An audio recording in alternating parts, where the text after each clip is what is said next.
Se não acreditam, verifiquem e vejam como eles estão criando os fatos e invocando de verdade a Satanás com toda a agressão. Deus, por certo, nunca se sentirá obrigado com quem não confia, e nem quem confia nele. Ou seja, que não dá crédito a Deus, pois está escrito: hei de salvá-lo, porque confiou em mim. Sua falta de crédito em nada diminui, mas é você quem se prejudica por si mesmo. Portanto, cuidado. A definição ou a divinização do homem pelo homem sempre resultou em idolatria, que leva ao satanismo. Foi assim em Roma e na Grécia, com sua decadência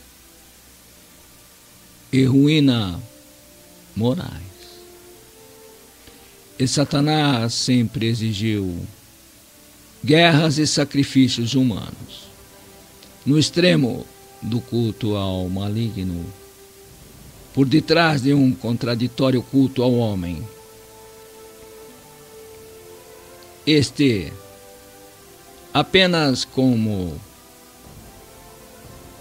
estômago e sexo.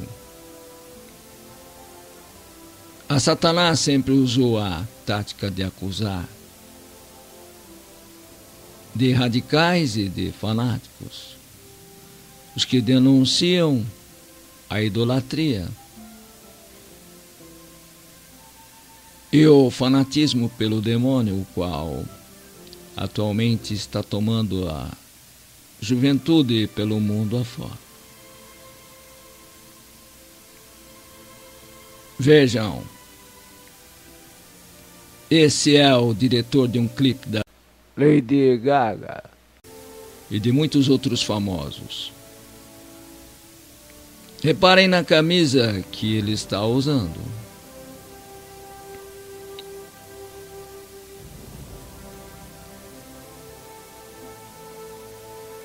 A seguir, veja os símbolos. Lady Gaga e muitos outros artistas estão sendo influenciados pelo simbolismo maçom, Illuminati e outras formas de ocultismo antigo, encontrado em muitas bandas desde as décadas atrás. Esses símbolos sempre aparecem diante dos nossos olhos, mas muitos de nós não percebemos, pelo menos até agora. O olho que vê tudo, o olho de Horus, ou o de At, é um símbolo proveniente do Egito Antigo, que significa poder e morte, relacionado à divindade de Horus. Era um dos mais poderosos e mais usados amuletos no Egito em todas as épocas.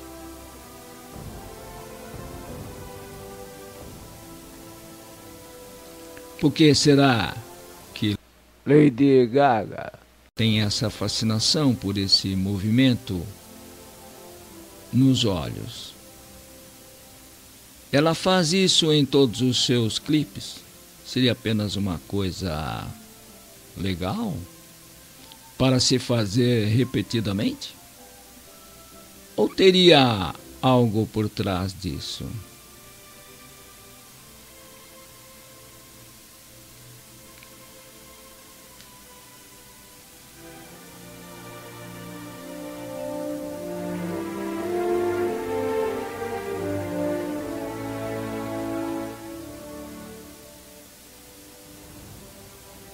Porque sempre tem bodes mortes e coisas bizarras em seus clipes? Será que é só para chamar atenção? Semelhanças bizarras. Vemos o quê? Será que é sem querer mesmo?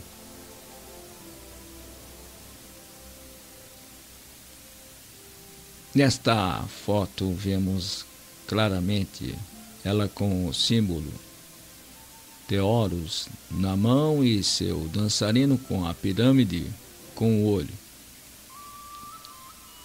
Não se deixe enganar, isso é muito antigo. E esta outra imagem aqui, que já lhe é muito conhecida. Traduzindo a frase acima, da paternidade de Deus para a irmandade dos homens, o símbolo que ele faz com a mão esquerda é o mesmo símbolo na foto lá em cima.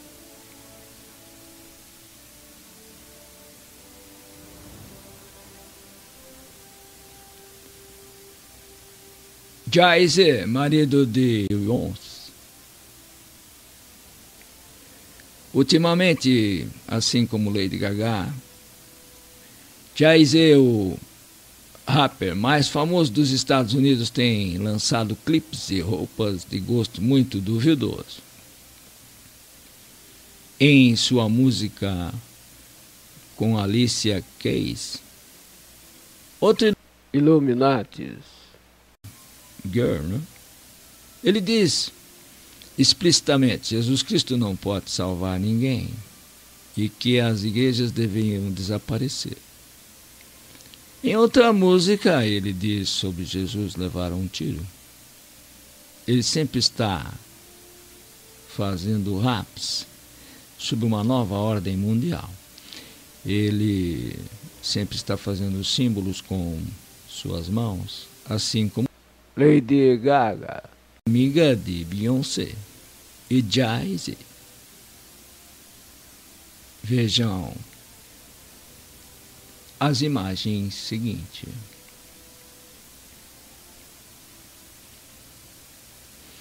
Roupas que Jay-Z põe à venda em seus shows e site.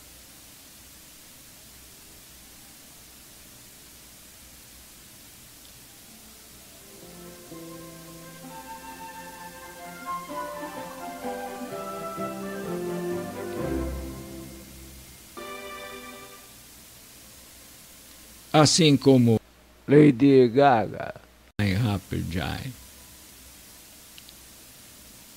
usa com exaustão o mesmo símbolo com as mãos em todos os clipes e fotos promocionais, seria apenas uma coisa legal para se fazer, ou ele estaria simbolicamente dando honra e glória à religião que ele serve? Bem, nós sabemos que muitos artistas fazem símbolos apenas porque está na moda. Mas logo passa. Jay-Z e Lady Gaga, desde o começo de suas carreiras, fazem estes símbolos, estes gestos. Mostre-me o que você tem.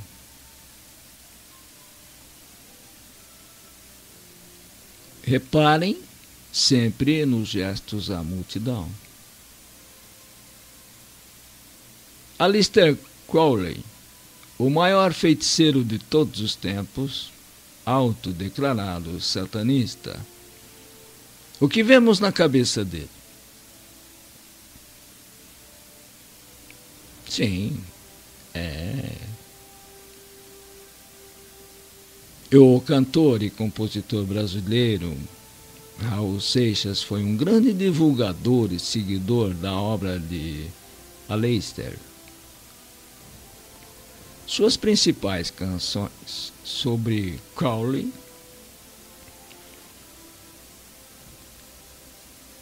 e a Telema são Sociedade Alternativa, Novo Aeon e Loteria de Babilônia. Não é segredo para ninguém que Aleister Crowley influenciou artistas desde todo o tempo. Os Beatles até os dias de hoje. Madonna no começo da sua carreira, podemos ver nas fotos e seus sinais. Parece que a Beyoncé está aprendendo direitinho. Para alguém que cresceu na igreja e cantava no coral. O jazz tem influenciado muito. Lady Gaga. Rituais pop televisionados.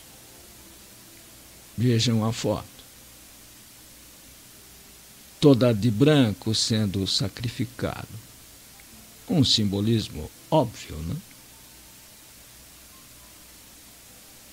Reparem nas fotos seguintes. O fundo do palco, na entrevista, Lady Gaga disse que sua apresentação seria dedicada aos mártires da indústria da fama. Seria então para pessoas que foram sacrificadas em cultos para que outros pudessem obter fama.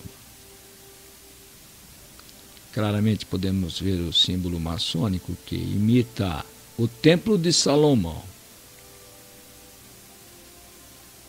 Depois de ser sacrificada, Gaga é levantada por um tipo de corda, como se fosse um animal, e seu sangue escorrendo.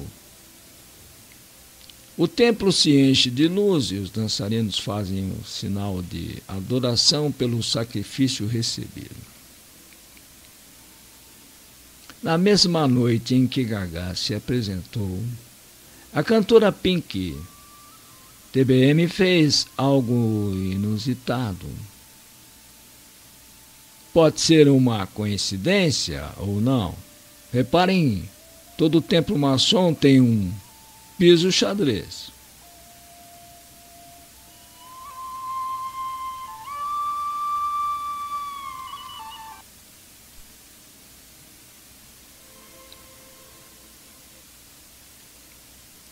Logo após trocar de roupa, Lady Gaga aparece para receber seu prêmio na MTV. Na mesma noite que fez o show simbolizando um ritual, ao receber o prêmio ela diz: agradeço a Deus e aos gays. Todo mundo sabe que os gays são mais propícios a não acreditarem em Deus. Jesus, porque eles se sentem rejeitados. Mas isso é uma mentira de Satanás, porque todos nós somos pecadores e todo mundo. Não importa a dificuldade, somos iguais perante a Deus e Jesus. Todos nós precisamos ser perdoados, não importa o pecado. Aproveitando disso, Lady Gaga traz seus fãs homossexuais pregando a eles tudo o que Deus condena, fazendo-os entender que Deus não os ama.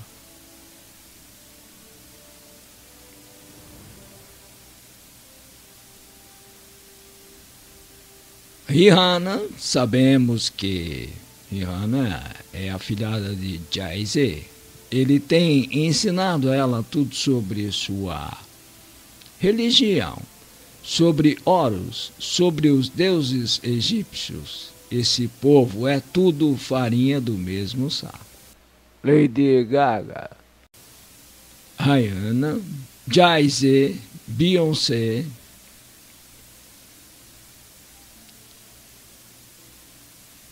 esse tal bode está em todas. O BBB 10, muitas pessoas pensam que isso tudo é besteira. Mas não é. Pessoas podem ser influenciadas, sim, pelos seus ídolos musicais. A maior prova disso vemos em pessoas como Serginho e de César, do BBB 10. Serginho, fã declarado de Lady Gaga, e de César, de Madonna, e Ezra. Olha como eles são influenciados pela mídia. Vejam os sinais. Adivinhe qual é o símbolo do patrocínio, que é Endemol, dona do programa BBB. Concentre a sua atenção sobre esse desenho, pois fique atento.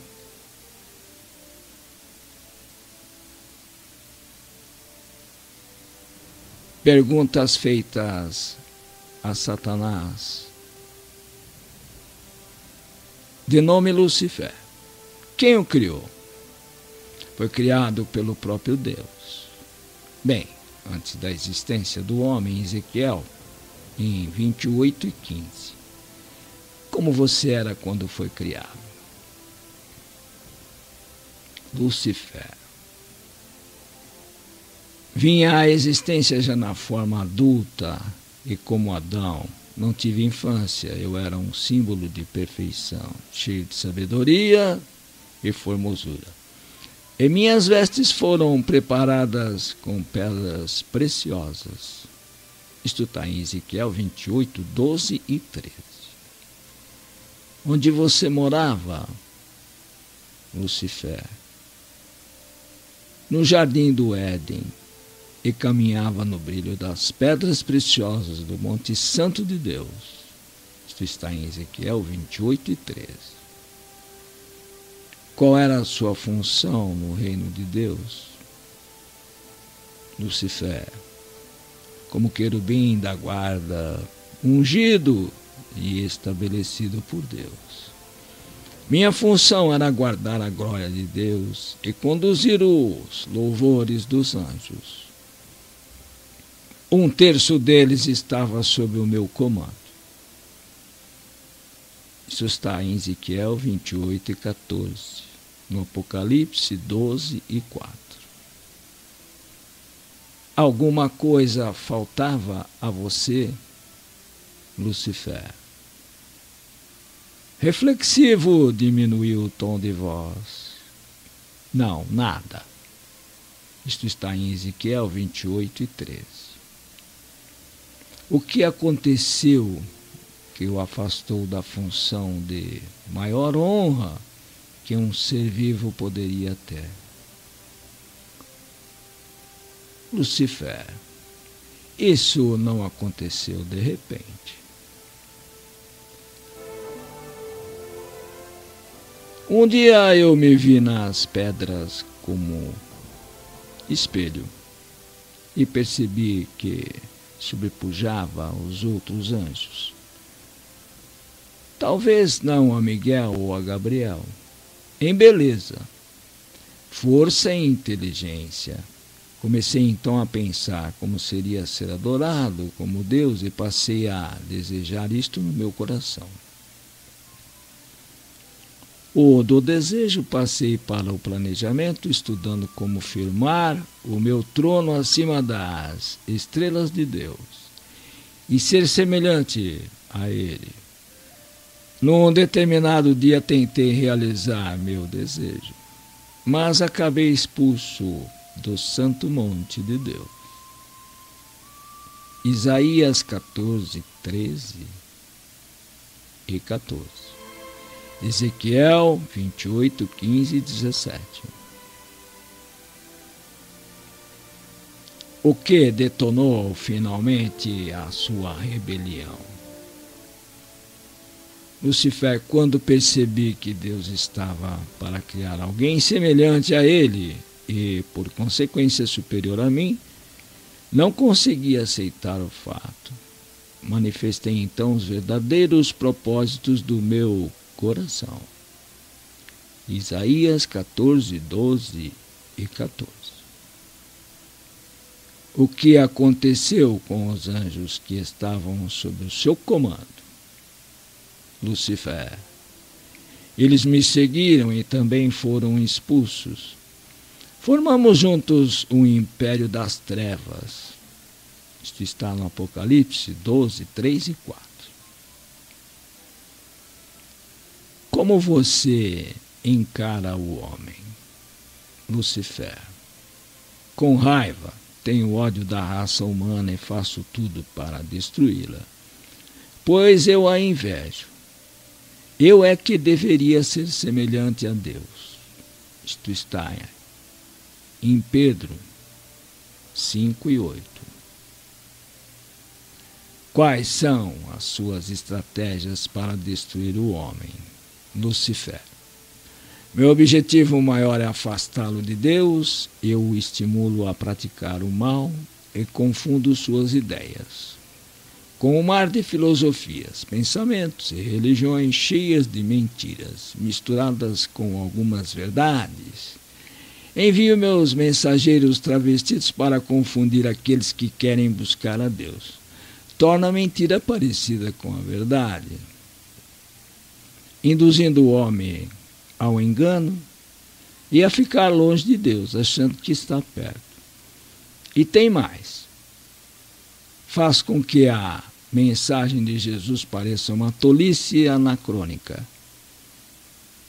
Tento estimular o orgulho, a soberba, o egoísmo, a inimizade e o ódio dos homens. Trabalho arduamente com o meu séquito para enfraquecer as igrejas, lançando divisões, desânimo, críticas aos líderes, adultério, mágoas, friezas espirituais, avareza e falta de compromisso.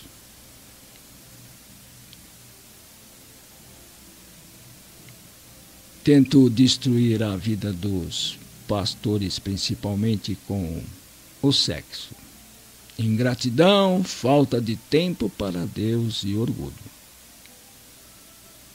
Citações em Pedro 5 e 8, Tiago 4 e 7, Gálatas 5, 19 e 21, Coríntios 3, 3 e 2, Pedro 2 e 1, 2, Timóteo 3, 1 e 8, e no Apocalipse 12 e 9.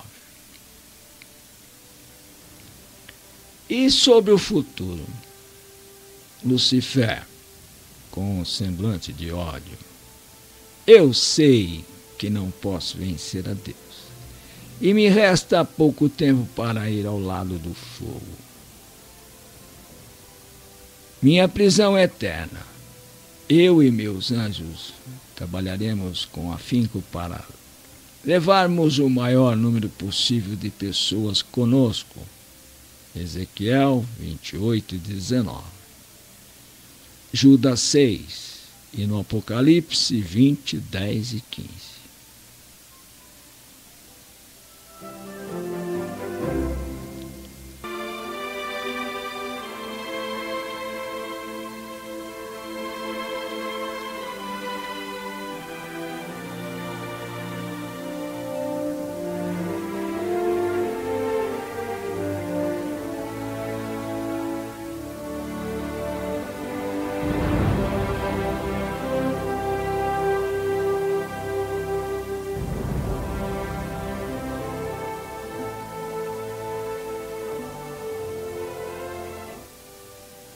Medite bem tudo isto que foi dito. Foi elaborado com base nos versículos bíblicos, por isso é uma ilustração da mais pura verdade.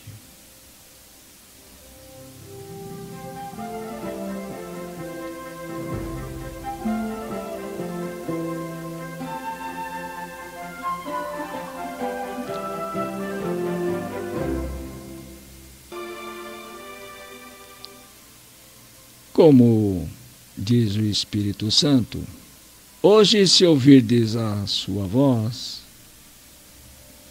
não endureçais os vossos corações. Hebreus 3, 7 e 8.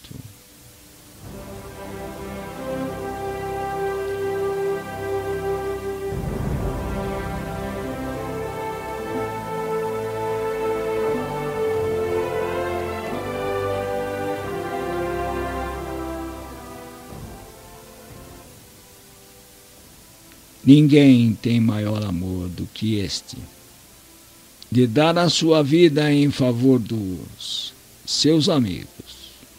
João 15 e 13.